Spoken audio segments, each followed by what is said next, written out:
Yay! Round two, let's try that again, right? So I do have to make this very, very fast because I am headed to an appointment with a client and I need to get out the door. So oftentimes, and I'm so sorry for those of you who were on the last video, and a lot of people let me know that I didn't have audio. Thank you so much for that. That's largely, hugely helpful. We're back now with how do you want to feel. Good morning, Kelly. Hopefully now we've got audio. Teresa, welcome. Thank you all for letting me know we didn't have audio. Hopefully we do now. Sarah, good morning. Yay! All right. So when clients come to me or people come to me and they say, you know, I'm dealing with anxiety. I've got this past trauma that I had or experienced. I've got depression that I'm battling and I really, really need help. What typically happens, good morning, Roger, Dawn.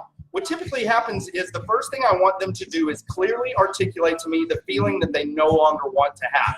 Now, people are typically good at that. They even will tell me that that's the outcome that they do want. Hey, good morning, Michael. And so they tell me, hey, Roger, I am doing well. Thank you very much. So they'll tell me, I don't want to feel anxiety anymore. I don't want to feel depression. So what I'll have them do is I'll have them clearly map out what that anxiety or what that depression is. Good morning, Curtis. And quite often I'll have them describe to me some sort of tactical sensation in the chest, some sort of heaviness that feels like it's pushing them back into the wall or even down into the ground. And that's not with everyone, that's not universal, but that's a typical feeling or sensation that I hear whenever people are describing depression. So then what I do is once they clearly map that out, I'll ask them if they can change the feeling in their chest, if they can slow it down, if they can mitigate it, like turn it down like the volume on a television. First of all, that's just to give them a connection with that sensation and make them realize that they're in control of their own emotions. But secondly, what I'll have them do is I'll say, okay, shake off that feeling and I want you to describe to me the emotional state, the feeling that you want to have that's on the other side.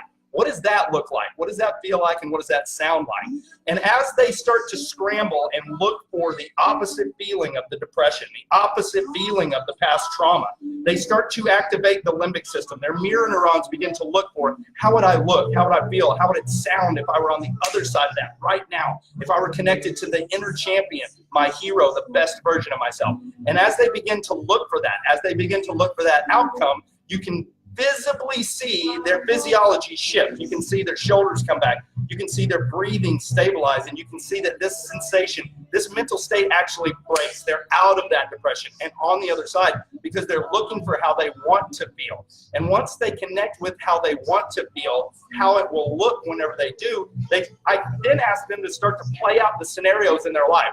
How would your life be differently if you felt like that right now? Like you just automatically, you just felt that way. How would your life change? What type of interactions would you start to see yourself having? And I can see that immediately they start to see positive outcomes. They start to be more optimistic. And you can see visibly on their face and in their demeanor that they're ready to connect with that feeling on the other side. So oftentimes, if you're feeling a state of depression or anxiety, it will be in your best interest to go ahead and connect with what you do want instead. To start to imagine what that'll look like, what it'll feel like, and what it'll sound like when you have that opposite feeling. No longer stuck in that rut, no longer stuck in that depression and that self-doubt, that anxiety, but on the other side, what's that going to feel like? What's it going to look like? What would it sound like if you felt the way you want to feel? And really connect with that. And as you do, you'll begin to see yourself more and more act that way, feel that way, sound that way, and have the outcomes in your life that you're wanting to have instead of that self-defeating outcome, that negative mental state that you've been experiencing.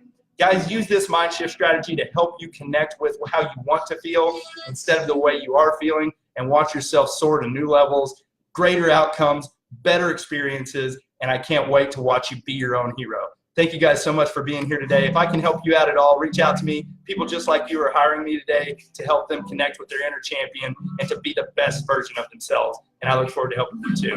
Have a great Monday and a very productive work week. Thanks, guys.